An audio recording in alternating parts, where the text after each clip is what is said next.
안녕하세요. 김태훈의 현미한 투자자 방송 시작하겠습니다. 오늘은 DIC에 대해서 다시 한번 방송해 드리겠는데요. DIC는 자동차 엔진의 핵심 부품인 변속기를 만드는 업체입니다. 이 변속기가 지금 현재도 DIC의 가장 많은 매출, 실적을 담당하고 있는 부품이죠.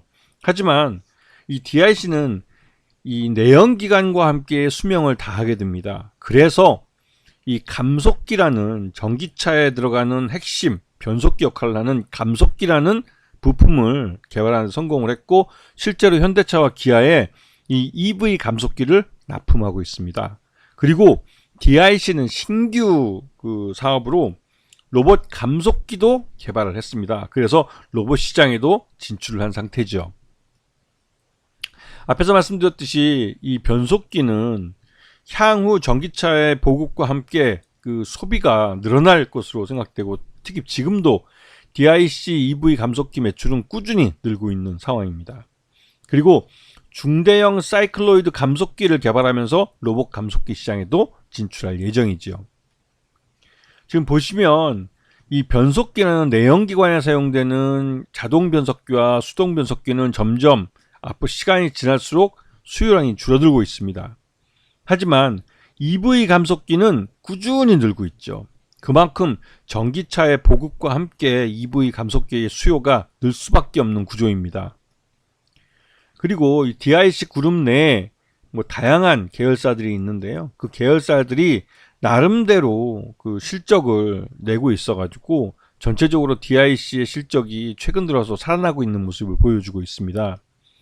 특히나 이 DIC 본사에서 만들고 있는 이 EV 감속기들이 꾸준히 매출이 늘어나주고 있고, 또 이 데일기배 같은 그런 업체들은 또 현대 트랜시스라는 업체를 통해서 중국으로 꾸준히 부품이 나가고 있습니다.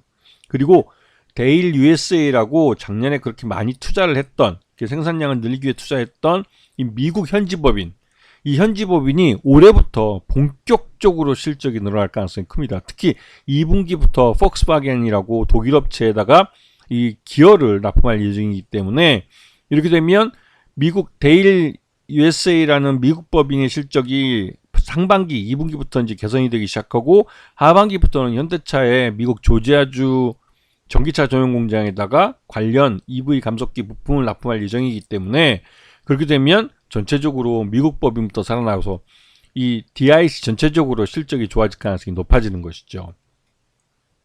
그래서 보시게 되면 DIC 내에 다양한 업체들의 실적들이 꾸준히 개선되고 있는 것을 확인할 수 있습니다. 자, 작년 매출액을 보게 되면 전년도보다 훨씬 더 늘어난 모습을 볼 수 있고, 영업이익이나 당기순이익도 빠르게 개선되고 있는 모습을 확인할 수가 있습니다. 최대주 지분이 38.21%라 경영권은 안정되어 있는 모습을 보여주고 있고요. 자, 보시면 이 중국 법인 데일기배가, 이게 실제로 중국 법인이 현대차의 중국 내 매출이 별로 신통치 않기 때문에 굉장히 이제 데일기배가 이 DIC 전체의 실적의 발목을 잡는 그런 역할을 해왔습니다. 그러다 보니 이게 참 걱정거리가 되고 있었는데, 올해부터 현대차의 중국 시장에 대한 전략이 대대적으로 변하게 됩니다. 그래서 중국 시장에서 통할 수 있는 그런 우수한 품질의 그런 모델을 중국 시장에 진출을 런칭을 시키고, 특히나 전기차 분야는 싸구려 중국차와의 경쟁을 배제하고 나름대로 하이 퀄리티 프리미엄 자동차 시장에 런칭을 한다는 전략을 구사하고 있죠. 그에 따라서 중국 시장에 대한 현대차의 실적이 개선될 것으로 기대되고 있고, 그런 기대에 따라서 중국 법인인 데일기배의 실적도 개선될 것으로 기대되고 있습니다. 여기다가 데일 USA라는 미국 법인마저도 실적이 개선되고 있어서 이 말 그대로 해외 법인들로 인해서 전체적인 실적이 개선될 수 있는 가능성이 높아지고 있는 것이죠.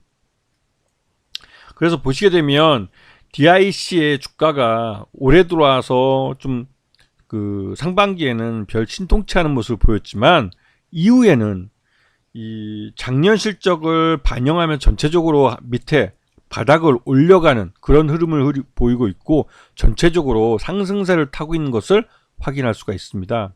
그래서 DIC의 실적이 개선되고 있는 모습은 향후에도 지금 이 DIC가 하반기로 갈수록 실적이 빠르게 개선될 수 있는 가능성을 보여주고 있기 때문에 DIC는 상반기보다는 하반기가 더 기대되고, 앞으로 좀 먼 발치를 보시게 된다면 충분히 그 수익 면에서 실적을 낼 수 있는, 그러니까 수익을 가져다 줄 수 있는 그런 정보로 보입니다. 특히나 올해 상반기는 반도체가 책임을 지고 하반기는 자동차가 책임질 거라는 말들이 있어 왔는데, 미국 시장에서 지난주에 이 인공지능 AI 시장 쪽에서 말 그대로 이제 그 실적이 그 공급 과잉의 가능성이 높아지고 있는 그런 문제 때문에 인공지능 AI 쪽에서 반도체 분야에서 말 그대로 좀 차익 실현 매물들이 쏟아져 나왔습니다. 그래서 엔비디아 같은 경우도 주가가 10% 이상 그 폭락하기도 했었는데요. 그만큼 올해 들어와서 이 반도체 쪽, 특히 인공지능 관련된 쪽이 주가가 과잉 급등하기도 했고 오버슈팅한 관계가 있기 때문에, 이런 면에서 이 인공지능이나 반도체 쪽의 주가가 흘러내리면 그 반대편에 있는 자동차에 관심이 갈 수밖에 없습니다.